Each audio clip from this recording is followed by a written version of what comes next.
Hello, and welcome to our talk. I'm Phil, and this is George. Hi. Today, we're introducing the first episode of our short talks. These are going to have 2 to 3 topics on a variety of subjects, and we're going to give you the scoop in a short and effective way. Now, this is not intended to be an incredibly in depth podcast. We're going to cover our subjects in about 15 minutes. With that said, today is Saturday, September 9th at 7 Eastern Standard Time, and here are our topics. Well, the first topic we have on the menu today is, in fact, the famous iPhone 8.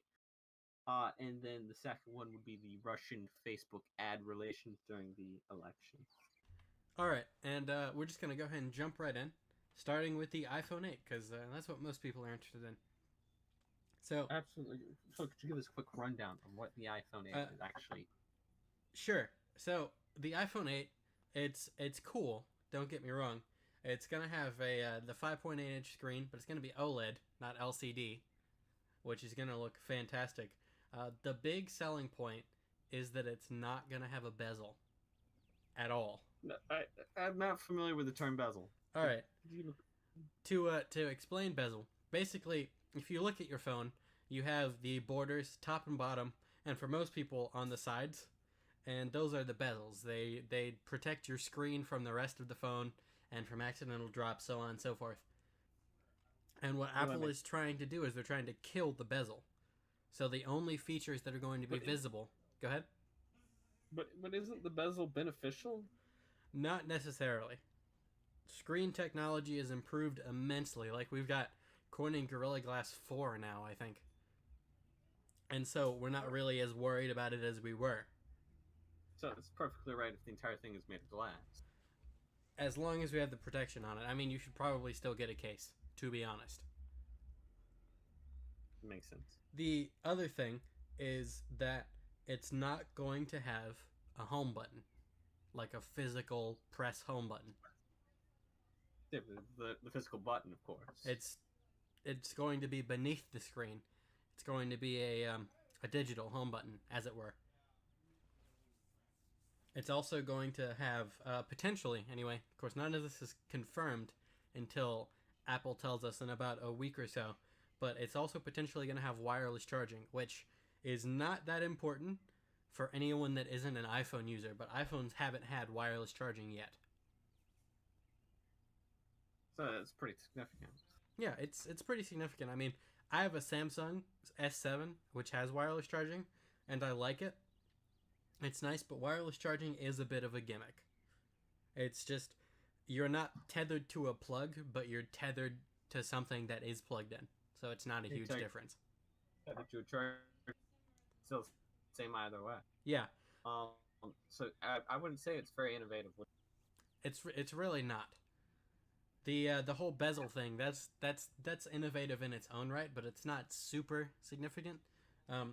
One thing which is interesting is the S8's going to have the AMOLED display, and the current largest and almost only supplier for AMOLED displays is Samsung, which, as you may know, is Apple's main competitor as far as top tier smartphones go.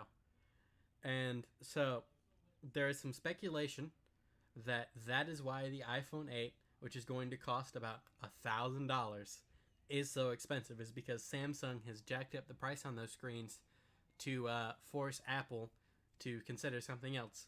See, what Apple usually does for any given part of their phone, they have at least 2 suppliers for that part so that they can't be bottlenecked or suffer from price gouging.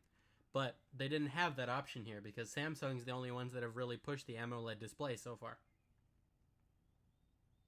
Oh, that was a good business move on. It's a great business move on Samsung's part, but for Apple, it's a questionable decision. I mean, AMOLED displays are gorgeous, but I don't know. Personally, I don't know that the iPhone 8 has enough features to warrant the $1,000 price tag for me. And I believe a lot of people will agree with you. And most people will vote for with their wallets in the end. Well, but is there anything you'd like to add to that before we move on to our next topic? We are calling it the iPhone 8, and this is really nitpicky, but they may not even call it that. They may call it the iPhone Pro or the iPhone X or the iPhone Edition, whatever, so on and so forth. But I think it's and to kind of close out on this here, it is relevant. It's reminiscent of a pattern of behavior that smartphone developers have been pursuing lately, which is to create this incredibly beautiful, expensive device that is not necessarily warranted. Like it's not just Apple. The Note 8, Samsung's most recent flagship Note device, is essentially a Note 7 with a battery that doesn't burst into flames, and it's almost $1,000.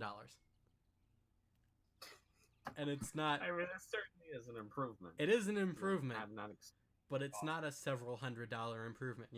As someone who has an S7, I just don't see even the upgrade to the S8. It's just not significant enough. Not enough was gained. But at the end of the day, Apple fanboys, people who love the Apple architecture, their infrastructure, people who have MacBooks, they're going to buy this iPhone.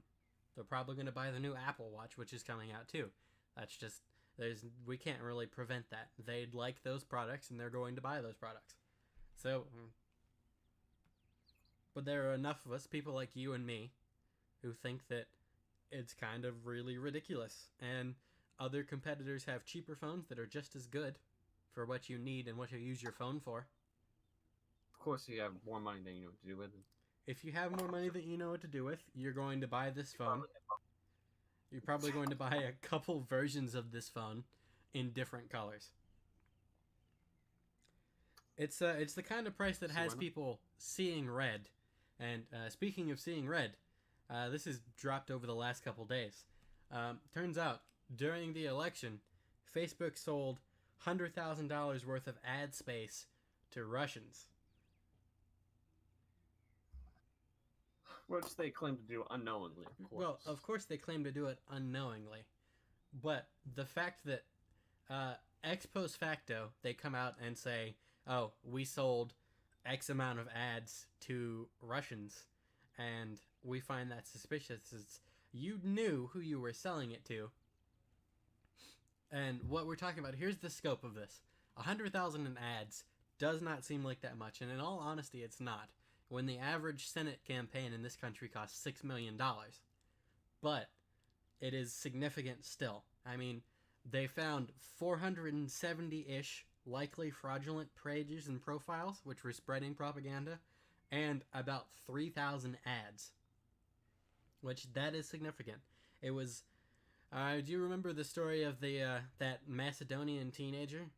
Who, like, Yes, I do. Yeah, the guy in his garage was running a fake news site that was getting thousands of hits a day from people who didn't know any about it. He was getting shared all over Facebook.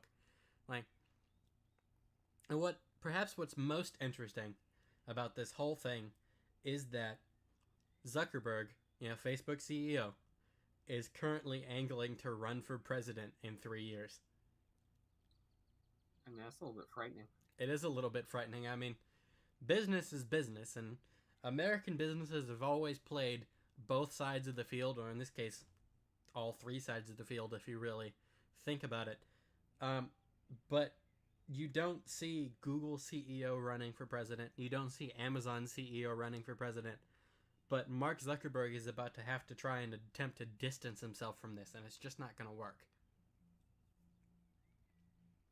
No, I mean, people will vote again, and the results will speak for themselves.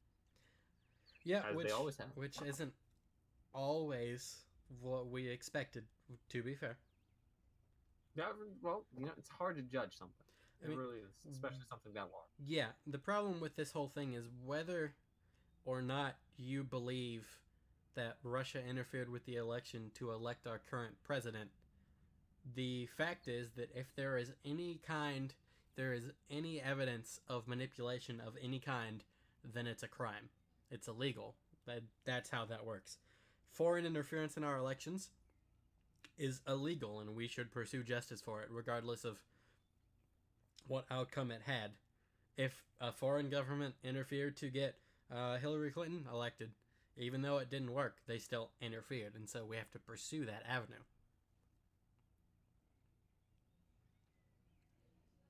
Well, I agree. well, those are our topics for today, ladies and gentlemen. We would like to thank you for listening to this very first edition of Our Talk with George and Phil.